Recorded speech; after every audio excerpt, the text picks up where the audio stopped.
Hey guys, it's James Toon here. Welcome back to South Sand Stories, where we're going to be going through your Leeds United versus Leicester City preview. Let's get into it. Now, I don't think anyone needs reminding of the reverse fixture of this game, the 4-1 hiding we got from Leicester City and Jamie Vardy in particular. Jamie Vardy made Liam Cooper and Robin Koch look like absolute amateurs. He was just skinning them for days back there. That game was a microcosm of our entire season, where you see right at the beginning, Bamford gets that chance, gilt-edged chance, and if there's one thing that Leeds are very, very bad at, it's converting our chances. It's like we have to create 5 great chances to score one goal. I mean, we'll have the games like we had against Fulham, where we'll create about 5 chances and score 4, and it's brilliant, or against Liverpool. But then we'll also have another 6 or 7 games where we'll create about 8 chances and miss 7 sitters. And what happens when we miss those chances and we play against teams with these brilliant counter-attacking players, the likes of Jamie Vardy? Oh, guess what? They go ahead down the other end in the second minute and they've already scored and we're already up against it. What happens again? We slowly start to try and get our foothold into the game. Bang, down the other end. Nuri Tielemans bangs it in 2-0. It's looking like a real tough ask. We kind of lapsed through the rest of the first half, gained a bit of a foothold in it near the end, started to play some good football. The movement was a bit more fluid and it was looking on the up. I'd say we were the better team for the majority of that second half. Up until the 70th minute where they all obviously made it 3-1, we looked like the more likely to score. We scored with Dallas early on in the second half, 48th minute, and then the rest of the game really looked like we were causing them issues. Pablo Hernandez in particular, I feel, was our best player. He was running the midfield, he was spraying the balls through, seeing balls no one else was, and he was basically like he was last year in the Championship. Don't get me wrong, in the first half I think he was out of it. I was calling for him to get subbed at half time actually, but he didn't, and he really showed up in that second half. And I feel taking him off was one of the main things that came to bite us in the arse that game. But he gets taken off, they go up the other end, the ball's played through to Vardy, he taps it in through an open net, 3-1, and at that point it was game, set and match. And then they get the lucky penalty in the 90th minute. Klitsch, no need to foul him, gives the foul away, they make it 4-1, and the result looks a lot better for them than it did. But generally, I don't feel like we definitely weren't 4-1 losers, but I don't feel like we should have lost at all. I feel we really could have got a draw out of that game. Now look, don't get me wrong, Leicester are a brilliant side. They're third in the Premier League for a reason, and they do play some brilliant counter-attacking football, and even sometimes do run the game against the smaller teams. But I don't think they're that good. I don't think they're necessarily top 4 worthy.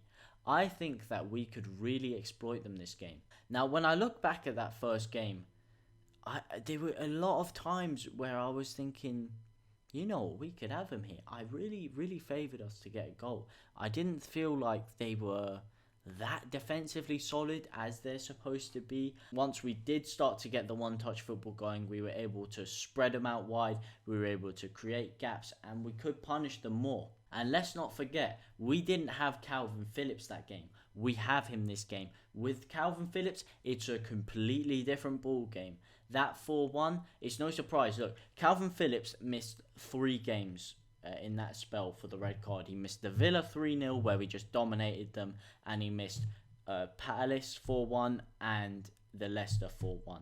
2 of the games he missed were 4-1 defeats. Is that a coincidence? I think not, because what they were able to do without Calvin Phillips playing in there is run through at ease through the midfield. The midfield runners, the likes of Nuri Tielemans, were just not getting picked up. They were just marauding through, and they were getting through easy, no problem.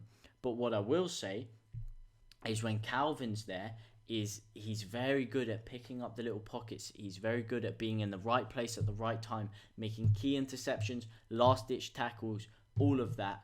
and that is going to be key in this next game. I'll tell you that much. Another key factor coming into this game, why I think we can win, is the lack of Jamie Vardy. He is our kryptonite. We are terrible against those really, really fast attacking players that can just hit us on the counter. Because of our man marking system, we will leave gaps at the back, and we will suffer chances to those kind of players. Just one long ball, bang, he's through. Because one thing that I will say about our defence that is really lacking is the recovery pace.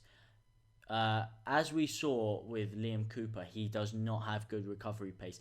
Dallas, if he does play at left back, does not have good recovery pace. These are brilliant players, don't get me wrong, but when it comes to someone running in behind, they do not have the pace to track up for it. Ayling, he can kind of make up for it. He's not the quickest, but he's pretty damn quick, so he can make up for it. And Robin Koch, I'd say again, he's got some pace on him, but we're going to miss him this game. But luckily, they're not going to have Jamie Vardy, so they're not going to have him to exploit that. Now, another key personnel that Leicester will be missing is Wilfred Ndidi. Now, what he is, he's a very, very tenacious player. He doesn't give you a second on the ball. He harries you for 90 minutes straight. And him missing could be very beneficial to Mateusz Klich. Now, if Mateusz Klich is to start this game, which he didn't against Newcastle, he could really capitalise on that extra space in the midfield, and I feel he could be a very influential player for us. Now, I'm going to go into my predicted lineups for what I think we should play, not what I think he will play. I think what he will play is going to slightly alter from what I'd say we should play, and I will go into that a little bit. So in goal, I think it's pretty obvious we're going to go with Illan Meslier. Yeah, he gives me heart attacks in the back. He gives me many, many heart attacks, especially when they get corners going. And he's out there bloody flappy hands, slapping the ball away straight down into our own 18-yard box. But generally, he does pull off some brilliant saves. Has kept us in quite a few games this year. And for a young goalkeeper, is only going to get better. At the back, I would have Ayling right back, and I would have Struijk, Cooper centre backs, and Alioski left back. Now, where I think he will differ, I feel like he will go with Ayling and Cooper centre back, and he'll drop Struijk, and then he'll play Alioski left back and Dallas right back. Struijk has really impressed me. At the beginning of the season, I wasn't too sure on him. I thought, who is this guy? He's messing up quite a few chances. He was making error after error. His passing didn't look so assured. He wasn't bringing the ball out as comfortably as I'm seeing him do now. But over the past few performances that he's played, he's very, very much impressed me. He's winning headers. He's making himself a big presence. He's gaining more comfort on the ball. He's spraying the ball forward. And he just looks like a real top prospect. When I go into the midfield, obviously I'm going to have Calvin Phillips in that holding midfield role. And then this is where the crux comes in. I think I would drop Dallas. And don't get me wrong, Dallas is a fantastic player. But I saw him, he was hobbling on his leg a bit. He didn't look too comfortable after that injury scare in the Newcastle game. And I feel like he should be dropped. We have a massive injury crisis, and we cannot be dealing with another injury to a key player like Stuart Dallas. So I would take him out. I'll put Mateusz Klich in there with Rodrigo. I'd put Harrison on the left and Rafinha on the right. And then up top, I would go for Patrick Bamford. Patrick Bamford may get dropped, but I highly doubt it. He's definitely deserved to stay in the team for what he's done this year. But I will be honest, against Newcastle, I wasn't very impressed with him. But I do back him to come through against Leicester. I back him to score. And I back him to have a brilliant performance. And if we are going to get something out of the game, he is going to have to be instrumental. And I reckon him and Klich could have a good game together. For the scoreline, I'm going to go for a 3-0 win. I'm going to say Bamford will score from a Klich assist. The link up between those two, as we saw at the beginning of the year, very good. They seem to just know where each other are. They have almost a telepathic link up. Not quite Kane and Son, but it's up there. And then I'll back Rodrigo to get a goal. He's a big game player, man. He scores in the big games. He scores when you need him.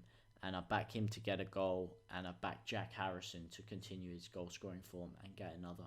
That has been James Toon. It's been a pleasure speaking to you all. And I'll see you in the next video.